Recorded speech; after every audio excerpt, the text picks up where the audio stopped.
Ça fait déjà presque 6 mois que l'année 2024 est commencée, donc pourquoi pas prendre le temps de faire un petit bilan des sorties depuis le début de cette année.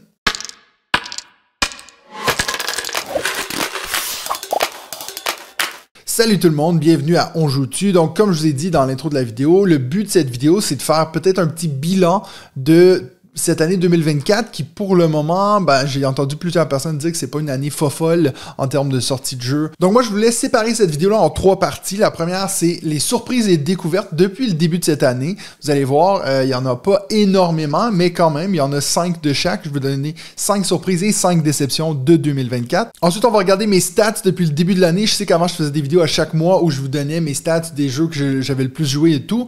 Mais maintenant je vais vous faire ça donc depuis le début de cette année en 2024. Combien de parties j'ai joué, de combien de jeux différents, quels sont les jeux que j'ai le plus joué, etc. Et je voulais finir avec peut-être 5 constats que je me suis fait en 2024 parce que oui, ça fait quand même 4 ans que je suis sur YouTube, ça fait 3 ans bientôt qu'on a un podcast, donc avec ces différentes casquettes-là, puis dans le milieu du jeu, peut-être 5 constats que je me suis fait en 2024. Bien sûr, avec une vidéo comme celle-ci, moi je veux aussi savoir ce que vous pensez, donc est-ce que vous avez des belles surprises depuis le début de cette année, est-ce que vous avez des déceptions, des jeux que vous pensiez aimer et puis finalement non, laissez-moi ça dans les commentaires et puis en plus, bien sûr, abonnez-vous, vous êtes déjà là. Donc on va faire une surprise et une déception, puis on va alterner comme ça. Je vais commencer avec ma plus grosse surprise de l'année. Peut-être pas nécessairement parce que c'est mon jeu préféré de cette année, mais clairement parce que c'est le jeu que je m'attendais absolument à rien. C'est clairement 2 pommes, 3 pains. Si vous nous avez suivis pendant Cannes, vous savez que c'est le jeu qui a un peu buzzé parce que c'est un jeu complètement absurde, mais qui fonctionne, qui est très drôle. C'est un jeu que je suis toujours en train de faire découvrir à des gens. Même récemment, j'ai fait une animation avec une entreprise et puis je l'avais avec moi, puis je l'ai vraiment juste montré. J'ai pitché le jeu, on n'a même pas nécessairement joué. Puis tu vois qu'il y aura un déclic chez les gens. Ils se disent vraiment, mais c'est n'importe quoi ce truc-là. Puis ça fait rire. Ça fonctionne vraiment très bien. Donc, si vous connaissez pas 2 pommes, 3 pains, c'est clairement une de mes belles surprises depuis le début de cette année. Le seul truc que je sais pas encore, c'est à quel point ce jeu-là a une longue vie. Parce que je pense que vraiment, il y a ce truc où après, du début à la fin de la partie, ça évolue beaucoup parce que au début, c'est drôle parce que tout le monde se plante. Puis éventuellement, quand tout le monde pogne un peu le twist, c'est vrai que ça perd un peu de sa saveur parce qu'au final, être bon à ce jeu, c'est pas très drôle. Ma première déception depuis le début de cette année, il n'y a pas de grosse déception dans cette liste. Vous allez voir, comparé à exemple en 2023, j'avais été très déçu par Earth, un jeu que j'ai été hyper hypé et puis que vraiment c'est tombé à plat pour moi. Là, c'est plus des jeux que soit j'étais excité quand je l'ai acheté et puis qu'au final, je l'ai vite revendu, ou c'est des jeux qu'on m'a dit « Ah non, faut que tu l'essayes, c'est trop bien » et puis finalement, ça l'a pas vraiment accroché avec moi. Mon premier, c'est un jeu qui, clairement, je l'ai acheté parce que je savais absolument rien sur ce jeu. J'étais à Cannes, j'ai vu le jeu, le produit est tellement beau que je suis sauté sur le jeu puis en fait, quand j'ai joué, je me suis dit « Oh, c'est pas très intéressant ». C'est Courtisan, c'est ma première déception de cette année. Si vous avez vu, c'est un jeu de cartes avec des cartes tarot qui sont brillantes, qui sont très bien illustrés et en plus de ça on a un tapis, un vrai tapis donc en tissu qu'on va placer au centre de la table puis ça va servir un peu de plateau de jeu. Donc le matériel, à chaque fois que je le sors, les gens ils font vraiment waouh! Et puis après quand on fait une partie, à la fin de la partie, il n'y a personne qui me demande d'en refaire une. Donc pour ceux qui connaissent, hein, c'est ce principe dont on a 3 cartes, on en garde une pour nous, on va en jouer une au centre de la table puis on va en donner un à un autre joueur. C'est pas que c'est pas agréable, mais c'est que c'est chaotique à souhait.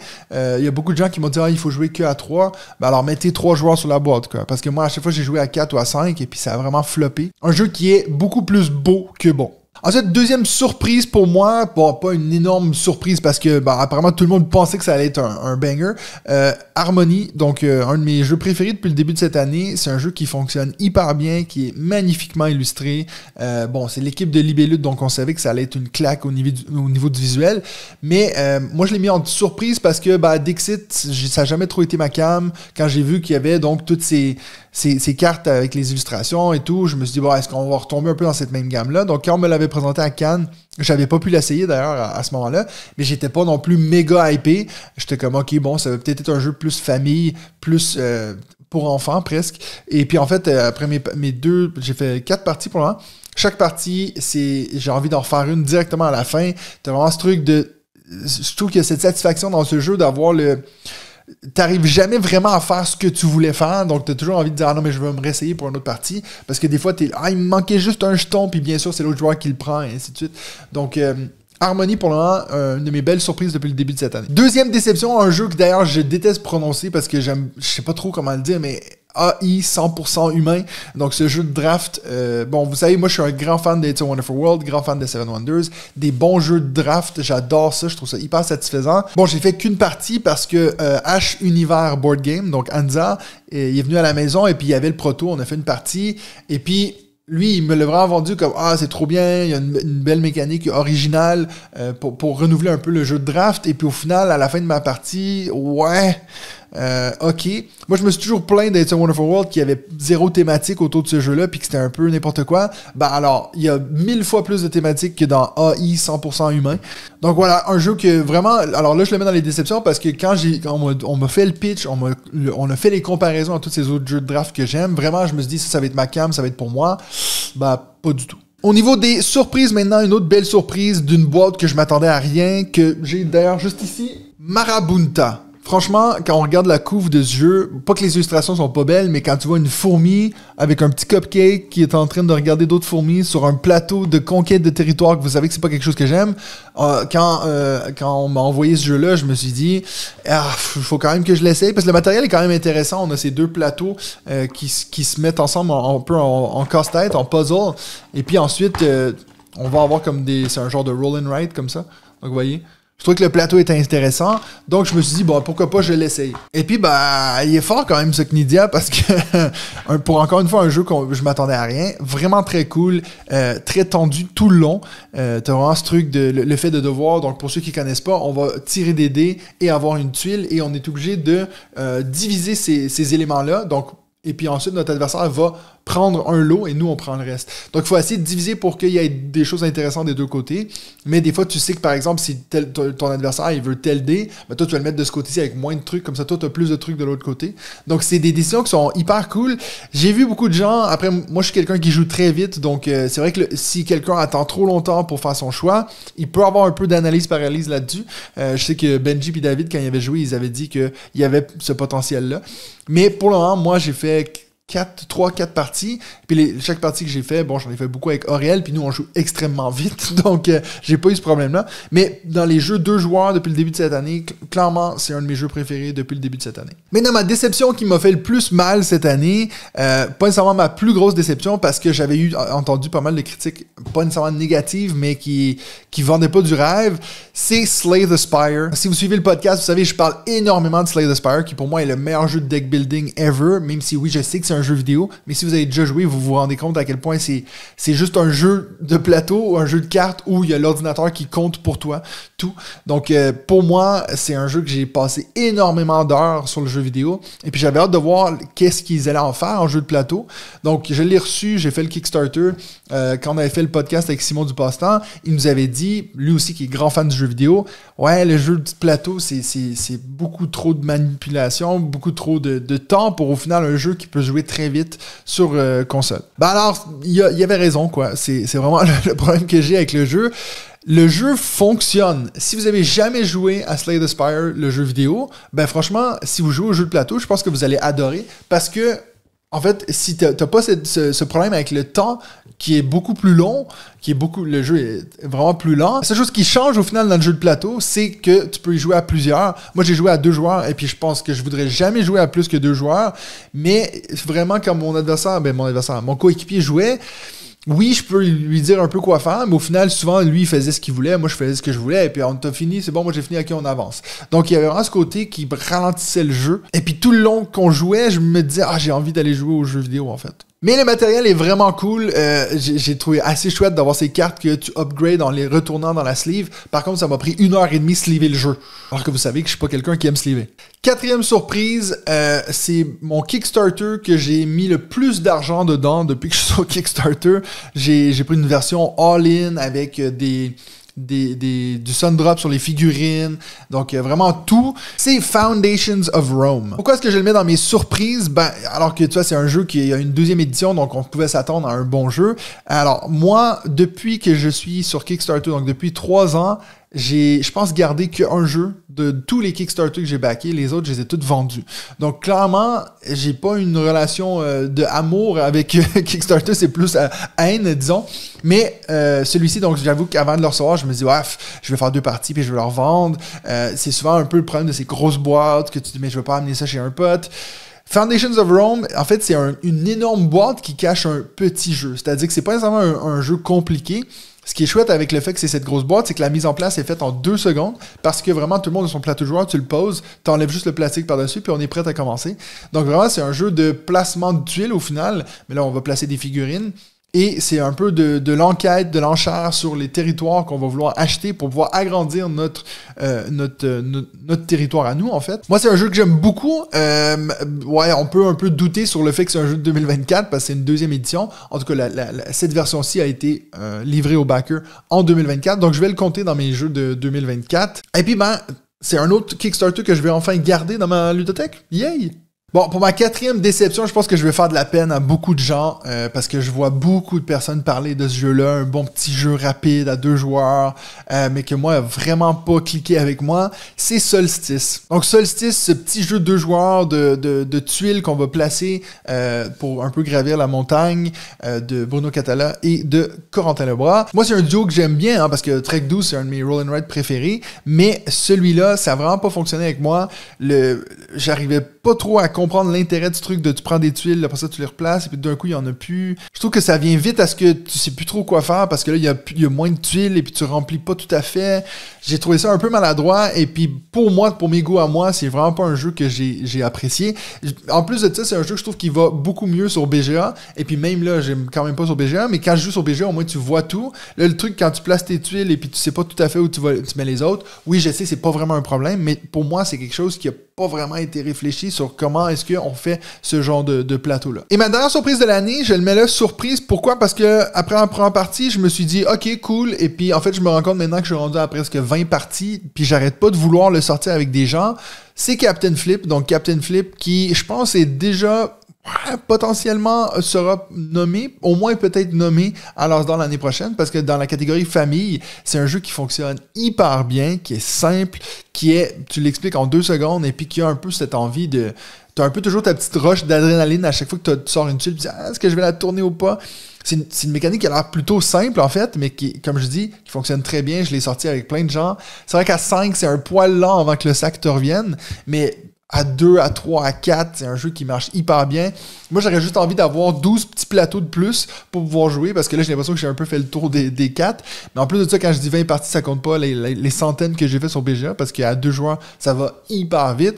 Mais Captain Flip, c'est clairement un jeu que je m'attendais pas à être aussi fan de ce jeu-là. Et puis franchement, je pense que si on regarde l'année 2024 pour l'instant, peut-être Harmony... Marabunta, ouais, et Captain Flip, c'est vraiment mes jeux de l'année pour l'instant. Clairement, en termes de gros jeux experts, il n'y a rien qui est sorti du lot cette année, je trouve. Après, j'en ai pas fait énormément, hein, mais dans mes coups de cœur depuis le début de cette année, je dirais ces 3-là. Et bien, ma dernière déception, puis ça va aller assez vite parce que j'ai pas énormément à dire là-dessus, mais c'est un jeu que ma première partie, j'ai vraiment aimé, et puis j'étais comme, ah, trop bien. Puis après, j'ai refait 2 parties, et puis chaque partie que j'ai refait, j'ai de moins en moins aimé. C'est encore un jeu, je pense, qui tombe dans la catégorie des jeux qui sont plus beaux que bons, un peu comme dans le cas de Courtisan. C'est le jeu Coffee Rush. Moi, j'ai toujours aimé des jeux de cuisine, des jeux, exemple, Overcooked sur la console, où j'avais avant un jeu sur mon téléphone où il fallait vite remplir des commandes, des choses comme ça. Donc, moi, ça me parlait quand même, la thématique, même si je bois pas de café. Mais le matériel, en plus, est vraiment beau. Si vous l'avez pas vu encore, il y a vraiment... Tous les ingrédients sont vraiment des ingrédients en plastique avec tous leurs petits contenants qui vont avec. Les petites tasses qu'on doit remplir comme ça, c'est vraiment cool. Par contre, après la 2e partie, t'es comme, ok, ouais. C'est vrai qu'au final, tout ce que tu fais, c'est que tu te promènes, tu prends des ressources pour ensuite les placer sur un truc. Ça manque vite de saveur.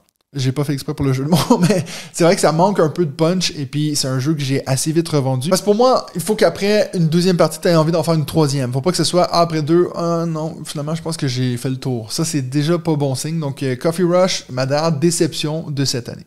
Bon, regardons mes stats depuis le début de cette année. C'est une année où quand même, je pensais que j'avais pas beaucoup joué, mais j'ai quand même fait 257 parties de 99 jeux différents.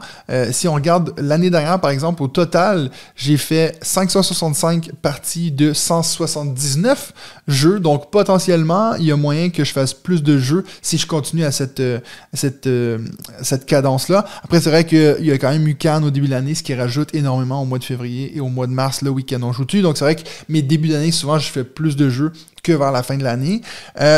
En termes de les jeux que j'ai le plus joué, bien sûr, ça va être des petits jeux parce que c'est ceux qui sont plus faciles à sortir. Je vous fais mon top 5 rapidement. Donc, en 5, avec 6 parties de jouer, j'ai 2 pommes, 3 pains, donc que j'ai parlé juste avant.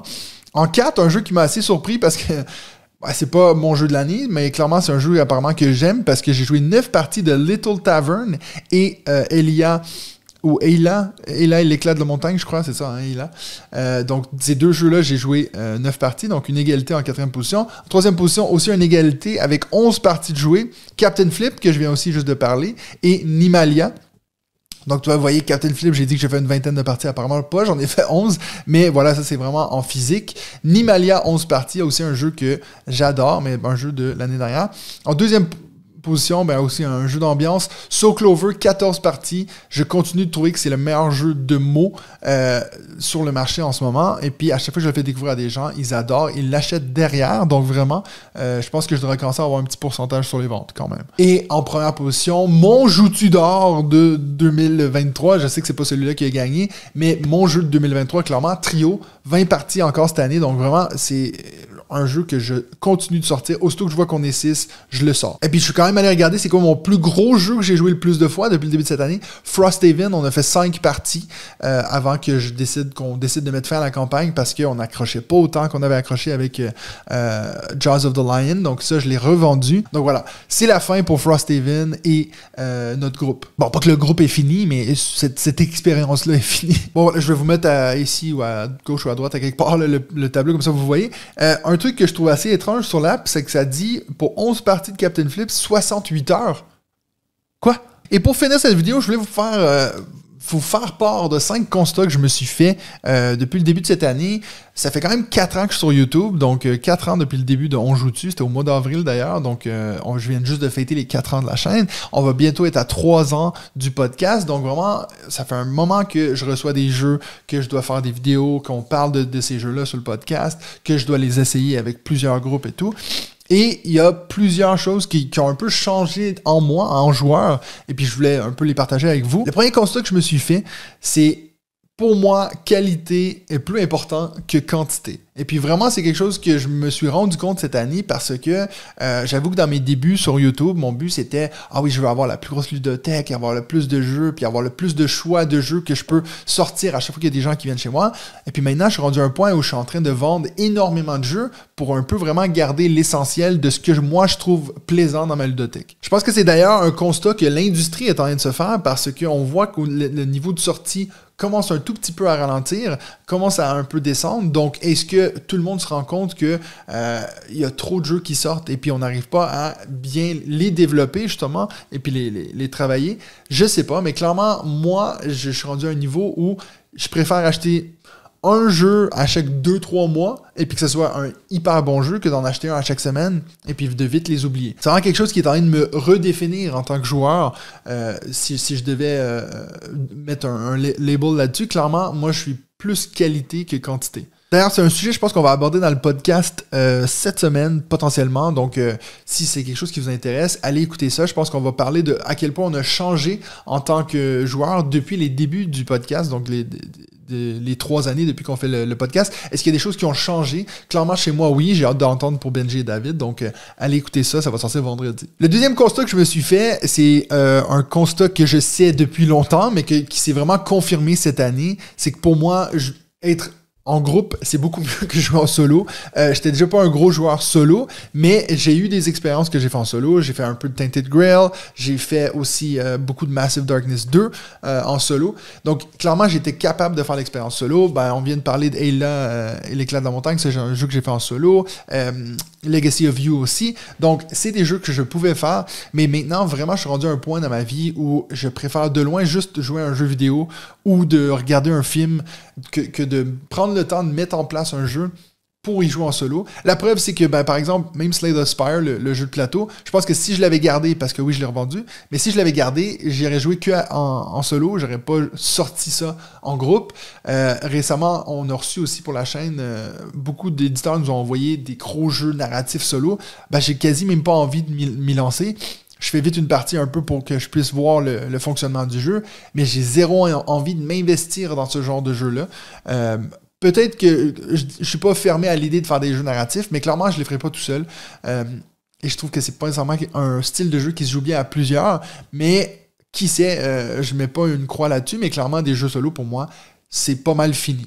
Troisième constat qui va un petit peu avec le premier, mais qui pour moi je le définis différemment, c'est que je préfère maintenant de loin poncer un jeu que d'en découvrir d'autres. Donc ça c'est quelque chose que je fais beaucoup sur BGA. Quand je trouve un jeu que j'aime bien faire plein de parties, comme ça je peux vraiment être capable de dire ok là je vois un peu les stratégies possibles. C'est arrivé récemment avec Amalfi, un jeu que j'ai fait au-dessus d'une centaine de parties maintenant sur BGA. Et puis c'est rendu que maintenant quand je joue avec quelqu'un, si lui il fait un move, je sais déjà ah mais là moi je vais réagir avec celui-ci. Ce qui est des choses que tu n'arrives jamais à faire avec des gros jeux experts. Quand tu dois vite, on fait une partie, on le vend sur autre chose. Et puis surtout, j'avoue, ça c'est clairement un constat qui se prête aux jeux experts. C'est sûr que pour des petits jeux, j'aime bien découvrir un petit jeu et puis je rejoue pas, ça me dérange pas. Mais des gros jeux maintenant dans les jeux experts, si tu me fais jouer un jeu expert, il faut qu'on y joue au moins 3-4 fois. Sinon, d'y jouer qu'une seule fois, je trouve ça limite chiant maintenant parce que, en plus, moi, je suis un joueur qui prend un peu de temps avant d'intégrer tous les règles et tout. Donc, ça veut dire qu'à mi-chemin dans ma première partie, là, je viens de comprendre les règles et puis on y rejoue jamais. C'est des choses qui me saoulent vraiment. Récemment, c'est arrivé avec Sankoré, qu'on a joué une fois, et puis là, je vois ma boîte à traîne, et puis je pense que je vais la vendre parce que les chances qu'on va y rejouer avec le même groupe sont quasi nulles. Je fais le même constat aussi avec, comment il s'appelle, le jeu à Benji qui nous casse tout le temps les couilles avec. Voidfall, voilà, Voidfall. Voidfall, pour moi, je voulais ne pas l'aimer parce que c'est un jeu space et puis voilà. On a fait une partie, j'ai adoré. J'ai dit au gars, il faut qu'on se mette déjà, on se cale une autre date pour y rejouer dans un mois, sinon on va jamais y rejouer. Ben devinez quoi? Oh, il a toujours pas rejoué? Ça fait 3 mois. Je préfère de loin, dans ce cas-là, rejouer un jeu qu'on connaît, que tout le monde est capable de vraiment avoir cette stratégie. Et puis comme ça, quand quelqu'un fait quelque chose, tu peux réagir en conséquence et puis pas juste dire « C'est quoi déjà qu'il faut faire? » Mais encore une fois, ça, c'est mes goûts de joueur à moi. Mais clairement, pour moi, j'aime mieux maintenant faire plusieurs parties d'un jeu que de simplement en découvrir et puis jouer une partie puis passer à autre chose. Et puis, le dernier constat que j'ai pour vous, je sais plus combien j'ai dit que j'en ferais, mais voilà, je suis à 4 et puis c'est le dernier que je fais, c'est quelque chose que je me suis fait comme... C'est un constat que je me suis fait à Cannes, clairement. En fait, ça fait 4 ans que je suis sur YouTube. Pour moi, On Joue-Tu, ça a toujours été la chaîne YouTube et on avait le podcast en plus. Et puis, c'est quelque chose que je me rendais déjà compte l'année dernière, mais qui s'est un peu concrétisé cette année. C'est que clairement, maintenant, l'identité de la chaîne a changé. Pour moi... On Joue-Tu, c'est le podcast d'abord et les vidéos, pourquoi pas de temps en temps, je vais en rajouter, on va faire les lives et tout ça, mais l'idée que j'avais au début de faire une vidéo par semaine, clairement c'est quelque chose qui n'est plus d'actualité, je veux dire, mais la dernière vidéo que j'ai uploadée, ça fait 3 mois maintenant, donc clairement, maintenant j'ai envie de faire des vidéos quand j'ai un sujet qui me parle, de me forcer à le faire parce que je veux des views, parce que je veux des stats, c'est quelque chose qui me correspond plus en tant que joueur et en tant que média ludique si on veut. Je pense que pour moi, les vidéos, ça va beaucoup plus être un ajout à ce que vous voyez ou vous entendez d'ailleurs sur le podcast. Pour moi, ce qui est vraiment important, c'est que on crée cette communauté, qu'on a ces retours et tout. Et puis ça, je l'ai beaucoup plus, en fait, avec le podcast. Les vidéos, en fait, bien sûr, on est un peu victime de l'algorithme. C'est-à-dire que des fois, je vais faire une vidéo que je pense qu'il va marcher, et puis d'un coup, elle marche pas. Puis là, je vais faire un truc, prédiction de Cannes, et puis ça fait 7000 vues. Puis tu dis, mais pourtant, c'est un peu du déjà vu, mais voilà, c'est pas quelque chose qu'on peut prédire. Le podcast, c'est quelque chose qui est cool parce que on fait que grandir, on fait que avoir plus de gens qui viennent nous voir pour nous parler. On fait que avoir plus de gens qui viennent se joindre à la communauté dans le Discord, sur Patreon d'ailleurs, si vous voulez aller sur patreon.com et puis vous joindre à la communauté, vous pouvez le faire. Il y a aussi maintenant énormément de nouveautés dans le sens des nouvelles chaînes, des nouveaux comptes Instagram qui font du boulot de malade. Et puis c'est vrai que c'est de plus en plus dur de se démarquer sur YouTube. Donc voilà, moi c'est sûr que pour 2024 et le reste, je dis pas que c'est fini pour moi la chaîne YouTube, non, clairement pas. Mais je vais faire des vidéos quand j'en ai envie, quand j'ai un sujet qui m'intéresse, quand j'ai quelqu'un peut-être à la maison qui est là, puis on a une idée pour une vidéo, pourquoi pas. Mais de simplement faire des vidéos pour faire des vidéos, c'est quelque chose que j'ai eu fait pendant 3 ans, que j'ai aimé faire, mais que maintenant, clairement, j'ai plus de plaisir à faire des choses en groupe et avec un retour direct de la communauté, donc faire des lives par exemple, des choses comme ça. Donc ça, c'est dernier constat que j'ai pour 2024. Donc, comme je l'ai dit en intro, je veux que vous me parliez dans les commentaires. C'est quoi vos surprises, vos déceptions de 2024? Est-ce que vous avez des constats sur le milieu du jeu en 2024? Est-ce que vous avez des invités que vous voulez sur le podcast? Qu'est-ce que vous voulez? Tell me. Et puis sinon, nous, on se revoit la prochaine fois pour un autre épisode de